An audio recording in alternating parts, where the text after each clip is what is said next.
Sadhu, sadhu, sadhu.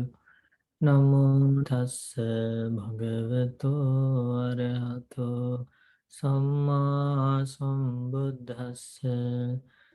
Namo tassa bhagavato arahato samma sambuddhassa. Namo tassa bhagavato arahato samma sambuddhassa. Sadhu, sadhu, sadhu. Okay, who is going to read this? We're going to learn about long lifespans and very powerful message from the Buddha. Who's going to read first? Yes, go ahead. Okay. About Araka. Once upon a time, mendicants, there was a teacher called Araka. He was a religious founder and was free of sensual desire. He had many hundreds of disciples, and he taught them like this: Brahmins, life as a human is short, brief, and fleeting, full of pain and misery. Think about this and wake up. Do what's good and lead the spiritual life, for no one born can escape death. It's like a drop of dew on a grass blade. When the sun comes up, it quickly evaporates and doesn't last long.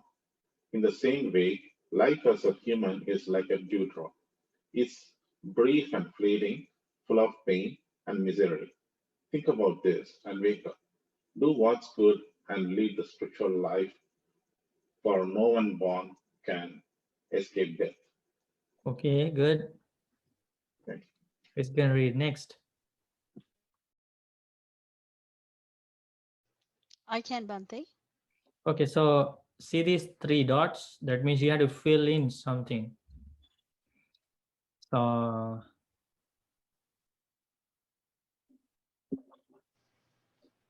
Bante, do you want me to start? yeah, so start and fill these three dots with this part. Okay. How do you do that? Oh, okay. Go back and read that part. Yeah, read here and then start from here. Okay. So read at the top, right? It's like a drop of dew on a grass tip. No, that was already read. Okay. So you start from here and then go back. Finish here and then go back here. Okay. It's like when the rain falls heavily, the bubbles quickly vanish and don't last long. In the same way, life as a human is like a bubble. Life as a human is like a dewdrop. It's brief and fleeting, full of pain and misery. Think about this and wake up. Do what's good and lead the spiritual life, for no one born can escape death. It's like a line drawn in water. It vanishes quickly and doesn't last long. In the same way, life as a human is like a line drawn in water. It's brief and fleeting, full of pain and misery. Think about this and wake up. Do what's good and lead the spiritual life, for no one born can escape death. It's like a mountain river traveling far, flowing fast, carrying all before it. It doesn't turn back, not for a moment, a second, an instant, but runs, rolls, and flows on. In the same way, life as a human is like a mountain river. Is brief and fleeting, full of pain and misery. Think about this and wake up. Do what's good and lead the spiritual life, for no one born can escape death. It's like a strong man who has formed a glob of spit on the tip of his tongue. He could easily spit it out. In the same way, life as a human is like a glob of spit. It is brief and fleeting, full of pain, and misery. Think about this and wake up. Do what's good and lead the spiritual life, for no one born can escape death. Suppose there was an iron cauldron that had been heated all day. If you tossed a lump of meat in, it would quickly vanish and not last long. In the same way, life as a human is like a lump of meat. It's brief and fleeting, full of pain and misery. Think about this and wake up. Do what's good and lead the spiritual life, for no one born can escape death.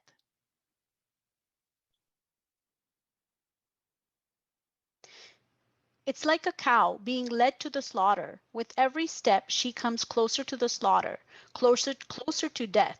In the same way, life as a human is like a cow being slaughtered. It's brief and fleeting, full of pain and misery. Think about this and wake up. Do what's good and lead the spiritual life, for no one born can escape death. Okay, so who is teaching this? Whose teaching is this? Life is short.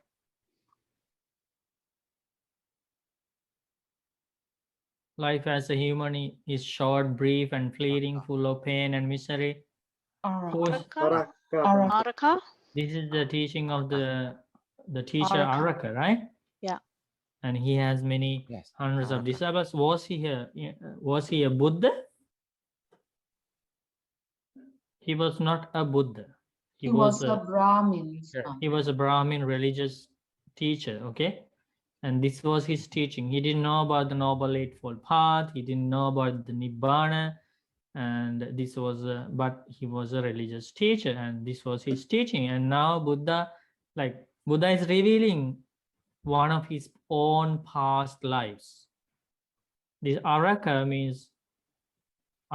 is the one of his past lives, and he was this Araka teacher.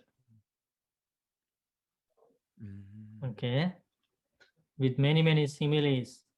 The teacher Araka wanted to show how short this life is and the importance of doing good things, not chasing after material pleasures, worldly pleasures. And he was encouraging his followers to practice wholesome qualities. And then Buddha continues.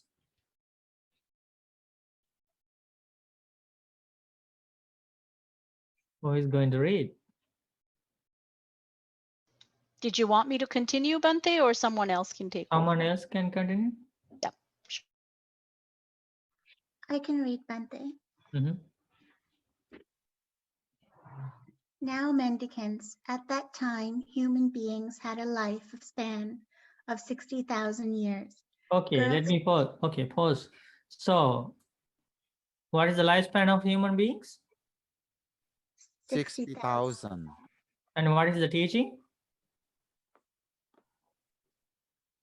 Short. Human life is short. Okay, so he said short for how many years? 60,000 years. Is short. 60,000 years. He felt like it is short. Okay.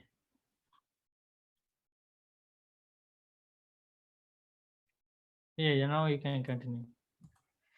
Girls could be married at 500 years of age, and human beings only had 6 afflictions: cold, heat, hunger, thirst, and the need to defecate and urinate. But even though humans were so long-lived and with so few afflictions, Araka still taught in this way. Life as a human is short, brief, and fleeting, full of pain and misery. Think about this and wake up. Do what's good and lead the spiritual life, for no one born can escape death. Yeah, please continue. These days, it'd be right to say, life as a human is short, brief, and fleeting, full of pain and misery. Think about this and wake up. Do what's good and lead the spiritual life, for no one born can escape death.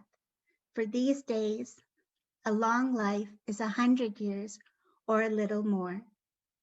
Living for 100 years, there are just 300 seasons, 100 each of the winter, summer, and rains.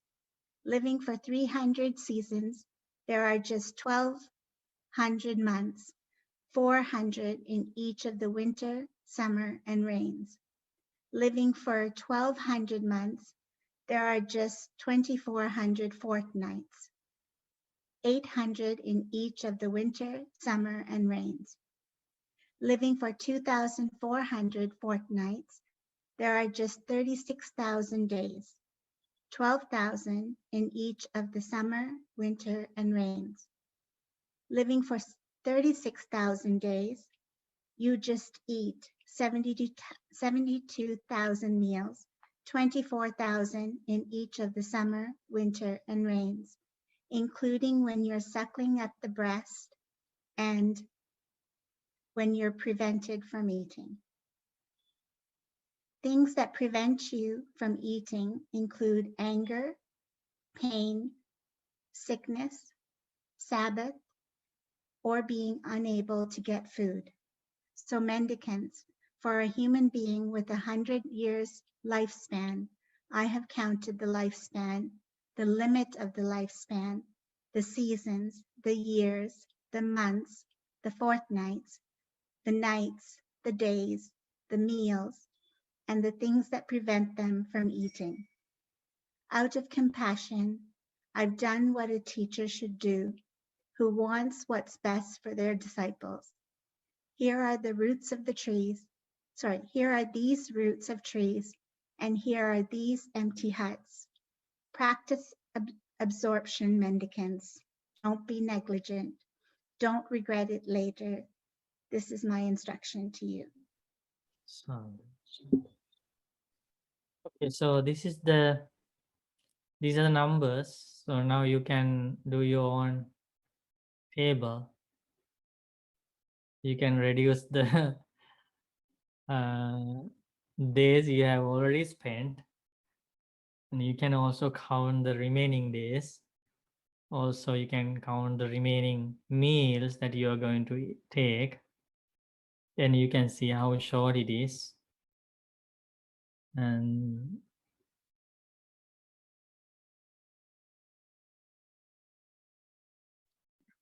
so that's what Buddha wanted to say. If Araka teacher was telling his disciples that the life is very short, brief, and fleeting, even when their lifespan was 60,000, and that is how wise people understand. That's how wise people conclude. Because of lack of wisdom, people think 60 years, 70 years, 80 years, or 100 years is a very, very long time.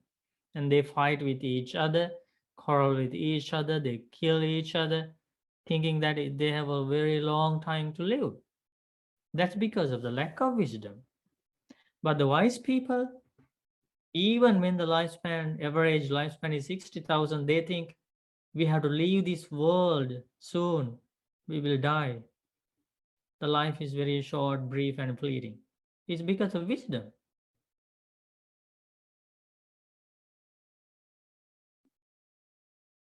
It's not the question that normally people ask, how come 60,000 lifespan? That's because that's the highlighting thing for people like us. But the highlighting thing of such a discourse should be, oh, because of their wisdom, even such a long lifespan is considered as a very short time to live. Because of our lack of wisdom, we think we live for a long time, we need to own this, we need to own that, we need to own that country, we need to own this country, we need to have power over these people, power over those people. We are going to live very long time. It's because of lack of wisdom. That's how we should understand discourses. So now you understand that how short our lifespan is, and we are going to leave this world soon. So you like to crave for things more and more, cling to things, attach to things, thinking that I need this, I need that, I need him, I need her, and I need them. I'm going to live them with for a long time. They are my people. They're my loved ones. You're going to attach again and again. But Mhm. Isn't it relevant though? Like a bug that lives for a day thinks it lived a full life, even though it was, for us looking at it, thinks, oh, that bug only lived for a day. Isn't that the same for everything? We live for 100 years, but that's relevant in us, that we think that 60,000 years, it's sort of the same concept because of where you are at that time. Is that not right? What do you mean the same concept?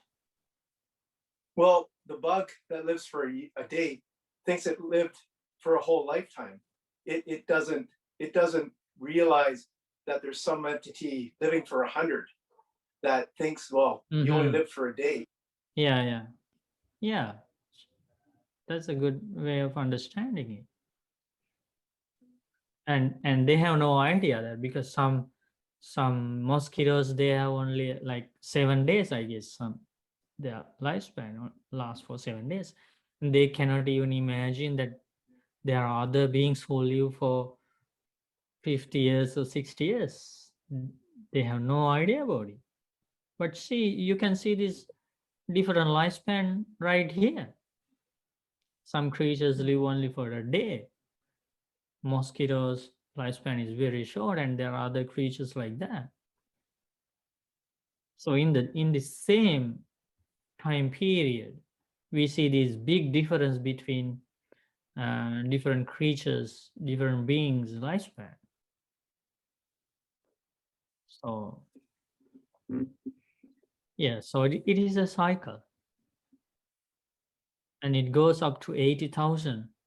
It should go up to 80,000 for the next Buddha to arrive or to appear, to be born among humans.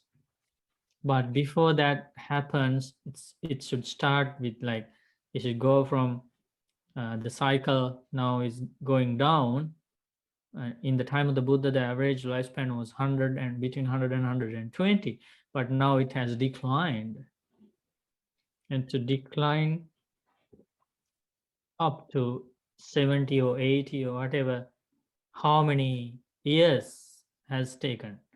2,600 years has taken for such a decline. So you can see how long will it take for the lifespan to decline up to 10. So 10 is the lowest according to the Buddha's prediction, and then it will start increasing again. And after a global disaster, after a global war, the lifespan will start increase again, from 10 to 20, 20 to 30, 30 to 40, and like that. It will go, not only for it should reach 10,000, 15,000, 20,000, 30,000, 40,000, 50,000, 60,000, and 80,000. The average lifespan of humans for the next Buddha to arrive. And we don't know where we are going to be when the next Buddha appears. We don't know. If we do bad things, if we make bad karma, we will stuck in hell. And many, not only Maitri Buddha, many future Buddhas will be born in the human world, attain enlightenment, teach the path to Nibbana, and pass away. We will still be stuck in hell, or stuck in the animal world, or stuck in the ghost world. That is the danger of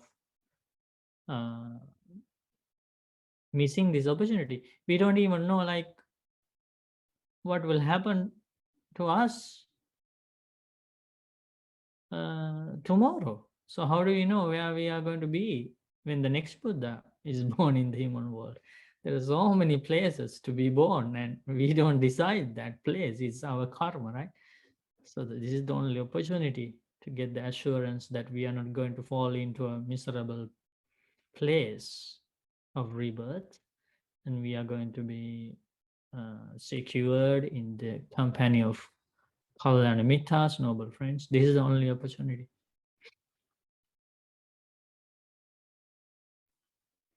Bante, Mhm. I'm just thinking of these numbers. I hope you don't mind. It's Mhm. the math thing. So Uh-huh. if before, let's say, people have a lifespan of 60 years, okay, so um, um, could be, there's a limited number of human So beings. did you do your numbers? Did you So add your numbers to here? yes, yes, yeah. So let's make 60,000 as an example. Okay, and then so I'm thinking. So now let's say right now, we only have about, let's say, 100 years old per person. Mhm. So does it mean, so if you're comparing the quantity of people, the population, so before could be just a limited number of people, but now because of 100 years old, then we have a lot of population, in other words, many people come to human world. So Oh, no, how, no, it's the opposite. It's the opposite. so It's the opposite. Now you see a very small number of human beings. so meaning before, when they have the 60 years old lifespan, there were No, a when lot of the people there. yeah, lots of people before, even when the Maitreya Buddha, next Buddha, is born, the lifespan will be like so vast. And there is a simile of the Buddha to explain that. Buddha says, uh, a hen can go from one side of the India to the next side without stepping on the ground, but going from one roof to another. That means so that many houses close to each other. Oh, So that much of a population. so we have fewer population now. That's what No, yes. and we're all talking about human beings in Earth Mm-hmm. alone. Mm-hmm. Okay, okay. Because I'm thinking, in case, so that's why I'm wondering. Yeah, I mean, we always say that right now we have population explosion, right? No, it's because Not we see with these with ordinary our eyes. eyes. Yeah. The enlightened people don't or not only sees with ordinary eyes, they see, they have as Rob memorized that divine eye. The enlightened people have different eyes than the ordinary eye. They have this divine eye, they have the knowledge to see past lives, they have the knowledge of karma, they have knowledge to see future, and they have knowledge and ability to see about the beings in other worlds. No, but what about the height? So because I always I have that I notion that think I think it's the normal. is okay, because I I always think it's read normal. something that a Maitreya. Because some people said that even the Gautama Buddha was very high, very tall, and they because the people started seeing these very tall statues, and they thought the Buddha was very tall. But in his own words, in the Lakkana Sutta, Buddha explains that his height was 6 feet. Yeah, because Bante, they said that Maitreya Buddha, having a lifespan, let's say, of 60 years, so when he comes, he is actually 80,000 years. 80,000 years. He has actually a height that's like a giant. Who told you? Yeah, well, I read they all said that. No. It's a giant, so that's what I'm wondering. So Okay, if wait. ever by that No, time, how can they Gautama occupy Buddha. the earth? No, Gautama Buddha never said the height of the Maitreya Buddha. So you think that there is somebody who knows better than the Gautama Buddha that you read somewhere? Yeah, I read just So in he saw something that even the Buddha didn't see and Buddha didn't talk about. he I said by don't the know. time they're all, very, very No, the Buddha mentioned about Maitreya Buddha's okay. name Okay. only in a single sutta, only in one place among the 18,000 discourses. Okay. Buddha talks about the next Buddha only in one sutta. Imagine that, about 18,000 discourses. Yes, Buddha explained about the name of the place that the next Buddha is going to be born. his father's name, mother's name, and some other important things, but not the height. Okay. Okay. Maybe it's just the internet talking about it. Thank you, So Bante. many people think that they know better than the Buddha.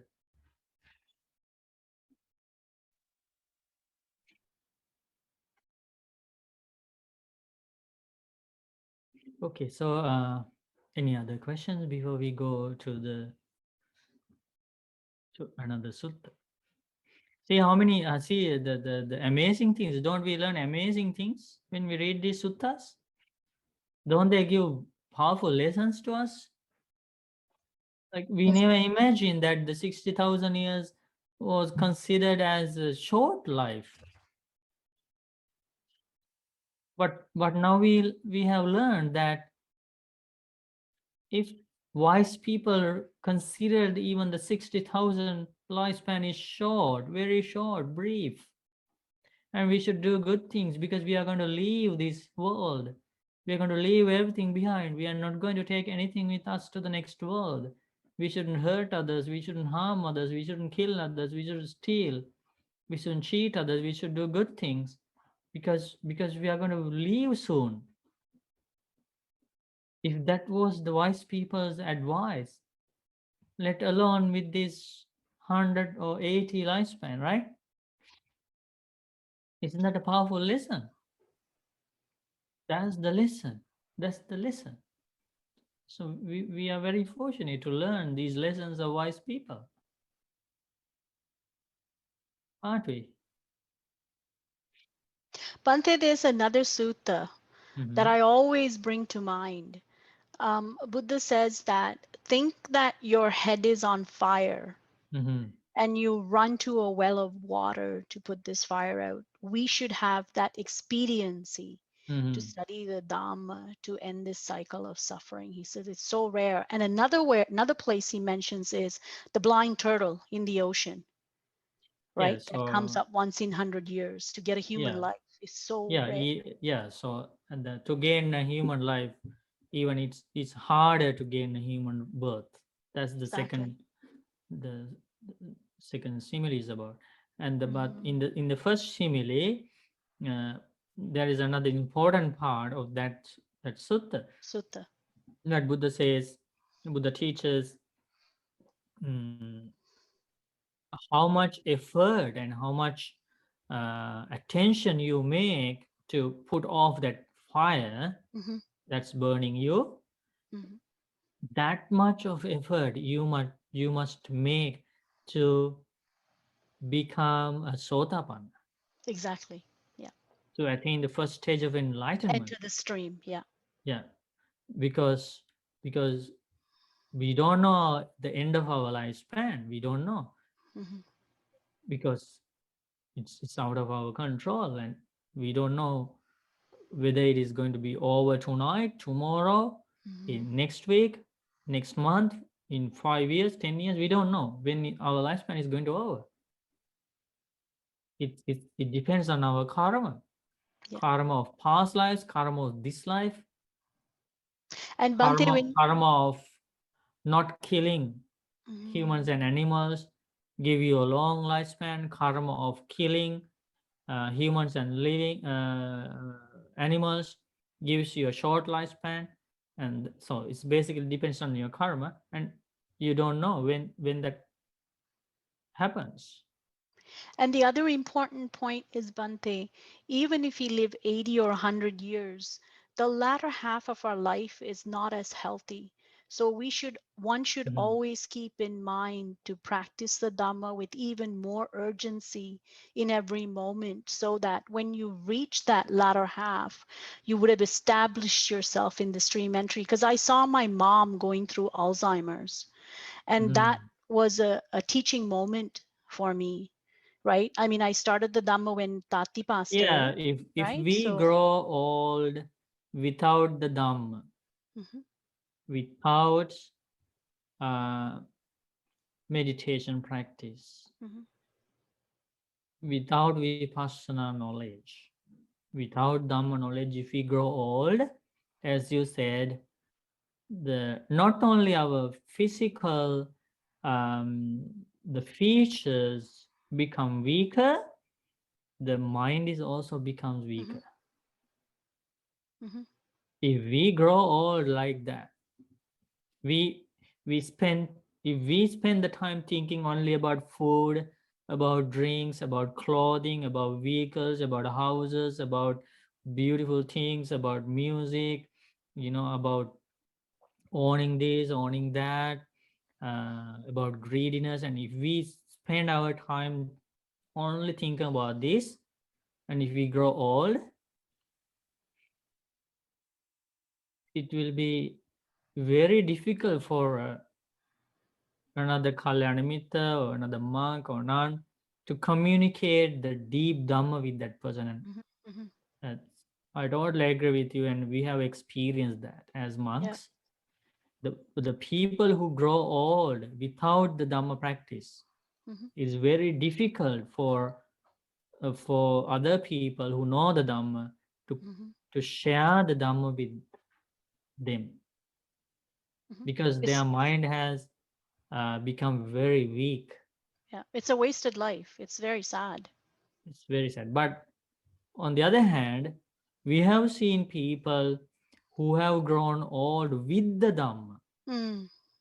Okay, Bhantes have gone to them and talked to them, when they were in the hospitals, when they're in the final stage of life, and we have associated with them, we have talked to them, we see big difference. Their mind is not weak. Even though the body is weak, the mind is not weak. It's true. That's true. Very strong mind. And Very like true. while lying on the bed, they know. discuss very deep Dhamma with Bhantes, about dependent arising, about 5 groups of clinging, about 6 sense bases, about meditations, about consciousness. They discuss very deep things with Bhantes. And we see there's powerful difference, like It's true. between the people who have reached the end of life with the Dhamma and without the Dhamma. Yeah, it makes a huge difference, even with Huge Ammi. difference. That's why we should before it Get is there. too late. Yes. Before it's Correct. too late. Yes. Ammi was lucky because she was Buddhist, so she knew. But I saw how Alzheimer's, attacks your brain and, degenerates all your faculties. So yeah, that was the important point. Yeah. So that's also a good lesson, because some young people think, oh, we have a long time to live, when we get old, when we become grandmothers and grandfathers, I can start reading more Dhamma, I can start taking 8 precepts, and I can start practicing more meditation. I am young now, so I have so many other things and lots of enjoyments to experience. That's a wrong view. It's a wrong view. Thank you, Bhante. Yeah, Thank you. there is no time to postpone the Dhamma practice. You can postpone everything else, but you cannot postpone the Dhamma practice.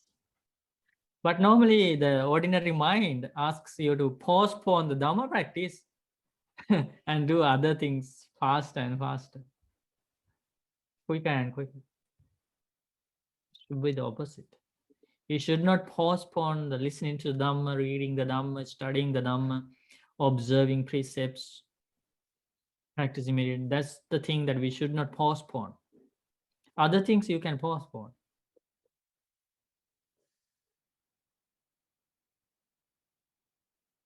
Because we have done those things again and again in this long journey of samsara.